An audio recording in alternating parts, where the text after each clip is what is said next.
But let's move on and talk about some more corporates. Pharma R&D company Suven Life Sciences reported their Q4 numbers. While revenues doubled on a YOY basis, the EBITDA loss was higher than the previous quarter at 25.9 crore rupees. That's the loss I'm talking about. The company also reported a loss of 27.34 crore rupees versus a loss of 20.6 crore rupees. This is on a YOY basis. However, on a quarter-on-quarter basis, there has been a decline. It is an R&D company, so let's understand the status of molecules in the company and where do they stand in terms of approvals and a lot more. We have Mr. Venkat Jasti, the Chairman and CEO of Suven Life Sciences, joining us now. Mr. Jasti, good afternoon. Welcome to the show. First up, I wanted to understand what's the status of molecule SUV502. It's currently in phase 3, which is studied for agitation and aggression in Alzheimer's. When will phase 3 get over? As you know, Suven 502, we have done a 560 patient Alzheimer's study, but it did not meet the endpoint. But the secondary endpoint is for the Alzheimer's type dementia, agitation, aggression, which we have requested the FDA to give a phase 3 approval, which they have given, and we started sometime in October of last year. We need to enroll 425 patients. If everything goes well, the results will be in 2025, not before that. Okay, in 2025. And by then, how much of an expenditure would that be for the company? How much money do you have to put in for this phase? Altogether, for that, it will be about $38 million. $38 million. And do you have any out-licensing opportunity for this in that period? No, because in neurosciences, central nervous system diseases, unless there is a proof of concept, that means there are positive results in the patients, there will not be any licensing agreements, unlike other indications like diabetes or cancer and other things, where you can have, even before entering into the phase 2, you have an opportunity to out-license it or collaborate. But this central nervous system diseases, very highly attrition-based, 99% attrition. So nobody wants to touch unless there is a success in the clinical trial. So there is no possibility for 502. But Suven 3031, this is for narcolepsy, which is excessive daytime sleepiness. We have finished about 93% of the enrollment. We hope to finish by July of this year, this enrollment.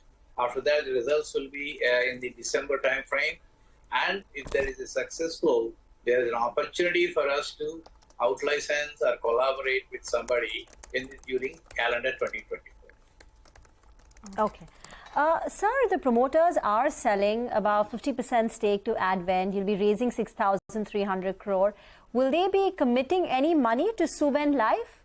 Can you tell us about Suven Life's cash requirements and plus what the promoter contribution could be, if at all, going ahead? As you could see, last 2 years, promoters has put about 450 crores put together, both the rights issue and the, 2022 also, we have put 147 crores. And even before we sell the Suven Pharma, we committing ourselves to the continuation of this business. But we know that this is a binary outcomes in this business, in innovation.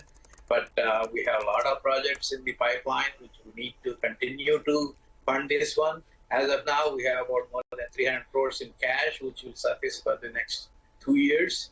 And if something happens positively in 2024, as I was telling you, then there will not be any need for any additional funding. Hopefully that will suffice. But if that's not happening, then yes, the promoters are willing to continue to fund this as long as the opportunities exist. Okay, so you will continue to invest if and when opportunities exist here. This drug where you have been researching and where you're talking about phase 3 outcome to come by 2025 has been ongoing for a long time, right? Can you give us a sense of what the opportunity size here is of this one, the global market size? As there is no drug available as of today, it is all, I guess, telling and guesswork, but it will be more than $1 billion on each indication for the whatever the indications we are doing. And sometimes agitation, aggression things, not only for the Alzheimer type dementias, other dementias also it will be used, and it can be upwards of $2 to $3 billion.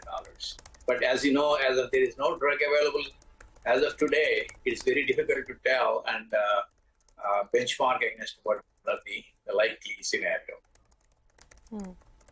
Okay. And what is the update on any other molecules which are in the pipeline? This is a big drug that we've been talking about, and we ask you every time as well. What's the status on other ones? Suven 911 is for the major depressive disorders. We are in touch with the FDA for the protocol development. We are changing a little bit. Instead of going the full-fledged study, we are going to go short studies to make sure that it will be positive side, so then we can go to the long study. For that, we are in touch with the FDA, and hopefully by the before the end of the year, we'll start the phase 2 stage 1 study for the major depressive disorder. After that, we have about 4 compounds with the early stage that they will be going into phase 1 IND enabling studies.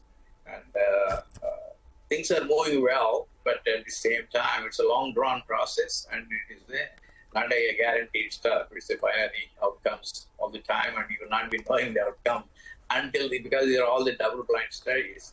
You will know only after the end of the studies. So it's a very difficult proposition for anybody to get into this, but we thank 90,000 shareholders who have continued to support us and this endeavor for developing and discovering drugs for the unmet medical need, not only for India, but for global needs in the central nervous system disorders. Mr. Jasti, we'll leave it at that. Thank you very much for joining in. That is Suven Life Sciences for you. We'll slip into a very short break on that note. We'll come back and put the focus on AMI Organics.